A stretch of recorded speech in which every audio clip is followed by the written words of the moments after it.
வணக்கம். தமிழர்களின் குலச்சாமிகள் நமது மாவீரர்கள்.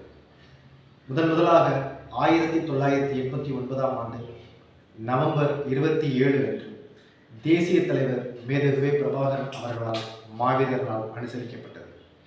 இனத்தின் விடுதலைக்காக முதலில் தன்னுயிரை ஈந்த மாவீரர் சங்கர் என்கிற சத்யநாதன் அவர்களின் நினைவு நாள் நவம்பர் 27.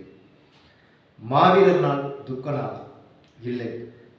மாவீரர்கள் கொண்ட லட்சியத்தையும் கொள்கைகளையும் மாவீரர்கள் இன விடுதலைக்காக செய்த தியாகத்தையும் நாம் உள்வாங்கிக் கொண்டு அடுத்த தலைமுறைக்கு கடத்துவதற்கான எழுச்சி நாள் இந்த மாவீரர் நாள்.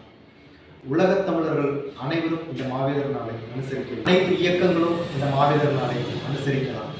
ஆனால் இந்த மாவீரர் நாளில் மாவீரர் சுடரை ஏற்றக்கூடிய நீங்கள் மாவீரர்களின் தியாகங்களை சிறுமைப்படுத்திய இயக்கங்களுடன் ஆண்டு முழுவதும் பயணித்துக் கொண்டு இந்த நாளில் மட்டும் மாவீரர் நாளை அனுசரிப்பது சரியாகுமா என்பதை சிந்தித்துக் கொள்ளுங்கள்.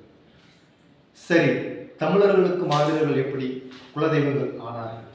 எப்படி நமது ஊர் எல்லையில் சுடலைமாடனும் கருப்பசாமியும் ஐயனாரும் காவல் காக்கிறார்கள் என்று நம்புகிறோமோ அதை போலவே ஈழ விடுதலைக்காக மட்டுமல்லாது ஒட்டுமொத்த தமிழகத்தின் விடுதலைக்காகவும் இன்னும் பல நிகழ்வுகளிலும் தமிழக கடல் எல்லைகளில் தமிழர்களின் காவல் தெய்வங்களாகவும் மாவீரர்கள் நம்மை காத்துள்ளனர்.